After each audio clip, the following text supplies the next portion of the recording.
everyone, welcome back to my channel. My name is Nikki and today I'm sharing with you guys kind of a last minute Halloween-y chocolate treat. And reason why I kind of decided last minute to create this recipe was because my nephew, who's 2.5, well almost 3, is going to be going trick-or-treating, I can't talk today, this weekend. And poor guy is like allergic to everything. He's allergic to egg, milk, he has an EpiPen, like he's very allergic. So he can't really eat any of the chocolate that he's picking up. He can eat like certain gummy candies and stuff, but basically no chocolate. Chocolate is out of the question. So I decided to make mini chocolate bars that incorporate the flavors that he likes, such as chocolate and peanut butter. He loves peanut butter. But if you have an allergy to peanut butter or you want to switch it out for another nut butter, totally you can do that. And yeah, so I'm really excited. This chocolate recipe is probably my favorite one. I was so surprised how good it is. I love when I like surprise myself on how good a recipe is that I create.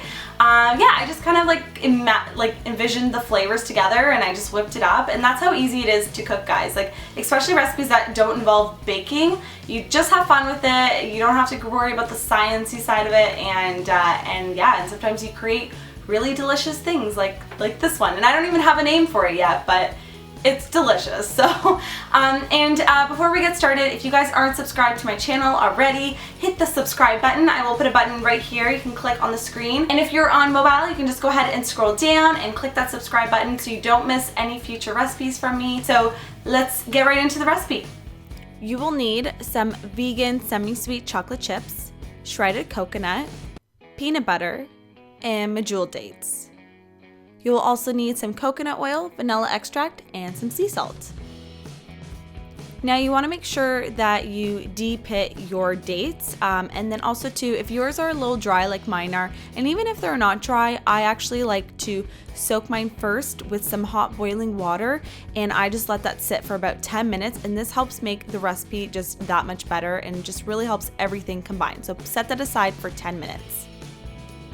Once everything's soaked, go ahead and drain your medjool dates, throw it into a food processor with your nut butter. I'm using peanut butter, but you can use almond butter or your favorite nut butter if you have an allergy. And then I'm gonna throw in the vanilla extract and the coconut oil. You don't have to, it can just be kind of softened at room temperature. You're gonna throw on the lid and we're gonna just blend it up. And because we soaked the dates, it's gonna really allow everything to blend nicely. And the whole recipe and written instructions will all be at healthnutnutrition.ca, so you can go ahead and head over there if you wanna print it out or bookmark it and save it for later. So halfway through, I just open up the food processor, I scrape down the edges to really make sure everything's combined, so we get a really nice consistency. After everything's blended, you'll be left with this really rich and creamy caramel-like texture. It's amazing. So you're gonna just go ahead and pop that into a medium-sized bowl. Just take it out of the food processor and it'll just be easier to work with this way.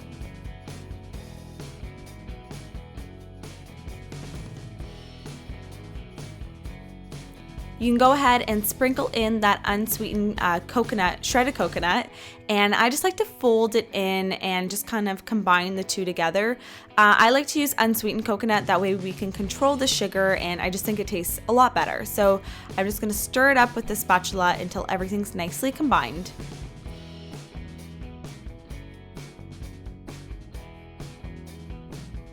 You're going to go ahead and cover it with some plastic wrap and stick it in the freezer for about 30 minutes just to harden, and it helps just make it a little bit easier to work with and not as sticky.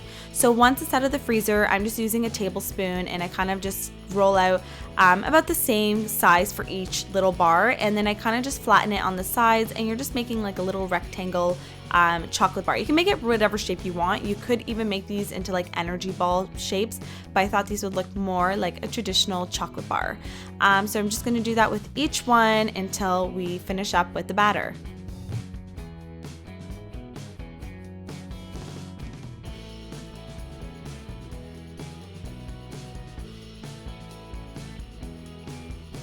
So once you're done and you have all of them on I actually ran out of parchment paper, so I used foil, but you're gonna go ahead and throw that back into the freezer to set.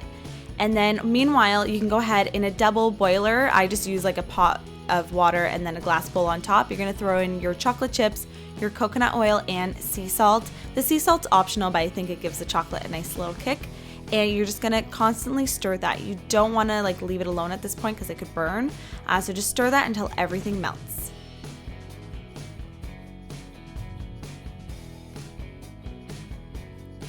Now you'll see you have a really nice melted chocolate mixture. You can go ahead and start rolling in your little naked bars here into the chocolate, and they just already look really delicious. You could probably eat them straight like this, but we are gonna set them in the freezer after. Go ahead, roll them all in the chocolate until all of them are evenly coated on each side.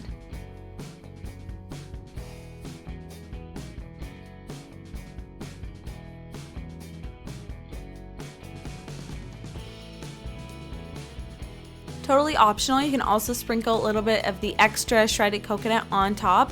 This kind of just lets people know that there's coconut in them, or you can just leave them plain like this one.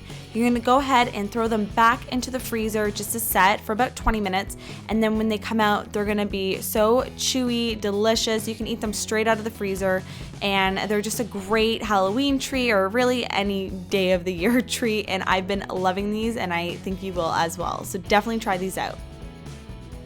So there you have it. That's how you make these amazing vegan, allergy-friendly chocolate bars. I hope you guys enjoyed this recipe. I hope you make it as a last-minute Halloween treat, or really a treat for any time of the year, because I know I'm going to be recreating this recipe over and over again. If you want the full written recipe, or you want to bookmark it or print it, you can go ahead and head on over to healthnutnutrition.ca. I will have everything over there for you, as well as some more pictures and just to make your mouth water. All right, I have one right here, and I'm gonna take a bite and show you guys kind of like what it looks like inside. Oh my god. Do you see that? This is so good. You know what it reminds me of? Malted milk. Does anyone know what that is? These are freaking delicious. Okay, guys, if you have a food processor, make these ASAP. They're so good. And instead of like bloopers today, I thought I would share with you guys some random facts. Fact number 1, I always wear comfy pants and normally slippers when I'm filming.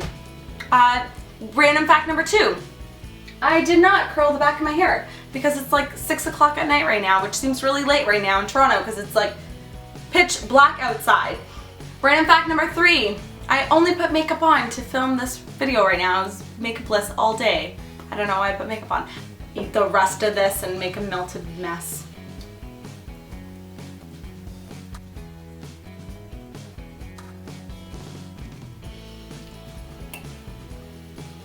Why are you so good? Hope you guys have an awesome Halloween weekend and enjoy lots of yummy treats, including these chocolate bars that I featured in this recipe.